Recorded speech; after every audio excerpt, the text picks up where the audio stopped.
Hi friends, welcome to വിടെക്സ് media. അപ്പം നമ്മൾ പുതിയൊരു വീഡിയോവുമായി വന്നിരിക്കുകയാണ്. അതായത് നമ്മുടെ ലാലേട്ടൻ്റെ ഒരു സിനിമ റിലീസായിട്ടുണ്ട്, തുടരും എന്ന് പറയുന്ന സിനിമ തിയേറ്ററിൽ വളരെയധികം മികച്ച റെസ്പോൺസോട് കൂടി മികച്ച രീതിയിൽ വളരെ സക്സസ്ഫുൾ ആയിട്ട് റൺ ചെയ്തുകൊണ്ടിരിക്കുകയാണ്. ഇന്നലെയാണ് റിലീസായത്.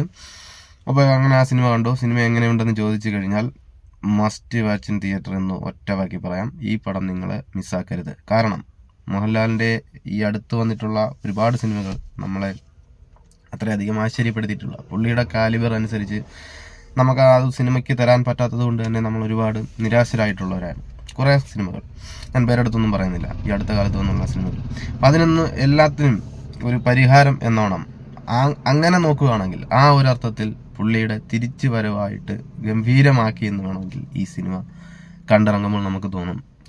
പുള്ളിയിൽ നിന്നും മിസ്സായിട്ടുള്ള ചില കാര്യങ്ങൾ, പുള്ളിയുടെ സ്വതസിദ്ധമായ ആക്ടിങ് ശൈലി കൊണ്ട് നമ്മളെ തിയേറ്ററിൽ അല്ലെങ്കിൽ ഫുൾ സ്ക്രീനിൽ പുള്ളിയെ പിടിച്ചിരുത്തുന്ന രീതിയിൽ വളരെ രസകരമായിട്ടൊന്നും പുള്ളിക്ക് മിസ്സായിട്ടുള്ള കാര്യങ്ങളെല്ലാം ഈ സിനിമയിലേക്ക് പുള്ളിക്ക് തിരിച്ച് കൊണ്ടുവരാൻ സാധിച്ചിട്ടുണ്ട്.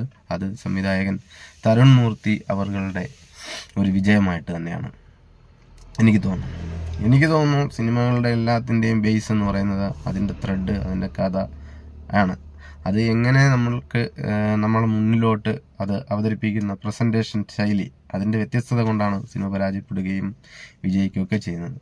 അത് എങ്ങനെ, ഏത് രീതിയിൽ, എപ്പോൾ, എങ്ങനെ വേണമെന്ന് അവരെല്ലാവരും ടെക്നിക്കൽ സൈഡാണെങ്കിലും ആക്ടേഴ്സ് ആണെങ്കിലും എല്ലാം കൂടി യോജിക്കുമ്പോൾ ഒരു ഗംഭീര വർക്കായി മാറുമ്പോഴാണ് സിനിമ ഏറ്റവും നല്ല സക്സസ്ഫുൾ ആയിട്ട്. അങ്ങനെ നോക്കുകയാണെങ്കിൽ ഈ സിനിമ വളരെയധികം വിജയിച്ച് നിൽക്കുന്ന സിനിമയാണ്.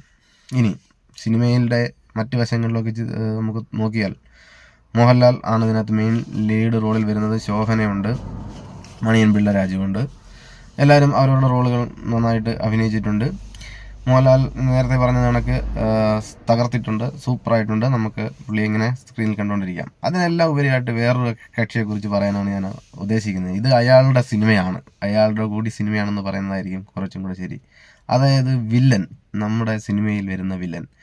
എനിക്ക് തോന്നുന്നു, ഞാൻ ആ പുള്ളിയുടെ പേരൊക്കെ തിരഞ്ഞു നോക്കി, അങ്ങനെ അധികം കണ്ടിട്ടില്ല. അങ്ങനെ നോക്കിയപ്പോൾ പ്രകാശ് വർമ്മ എന്നാണ് പുള്ളിയുടെ പേര്. പ്രകാശ് വർമ്മ എന്ന് പറയുന്ന ആ വ്യക്തി സെറ്റാണ് സിനിമയിൽ. പുള്ളി തകർത്ത് പൊളിച്ച് അടുക്കിയിട്ടുണ്ട്.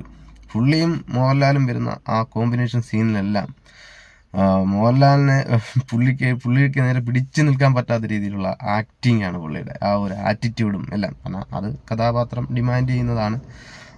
ആണെങ്കിൽ തന്നെയും നമ്മളെ ഈ വർമ്മൻ എന്ന് പറയുന്ന ഒരു ക്യാരക്ടർ ഉണ്ടല്ലോ, നമ്മുടെ രജനീകാന്തിൻ്റെ, നമ്മുടെ വിനായകനെ അഭിനയിച്ചിട്ടുള്ള അതേ കണക്ക് വില്ലൻ നായകനെ സൈഡാക്കി മുന്നേറിക്കൊണ്ട് പോകുന്ന ഒരു സിനിമയാണ്. തിയേറ്ററിൽ നിന്ന് ഇറങ്ങുമ്പോൾ നമുക്ക് പുള്ളിയുടെ മുഖമായിരിക്കും നമുക്ക് എപ്പോഴും.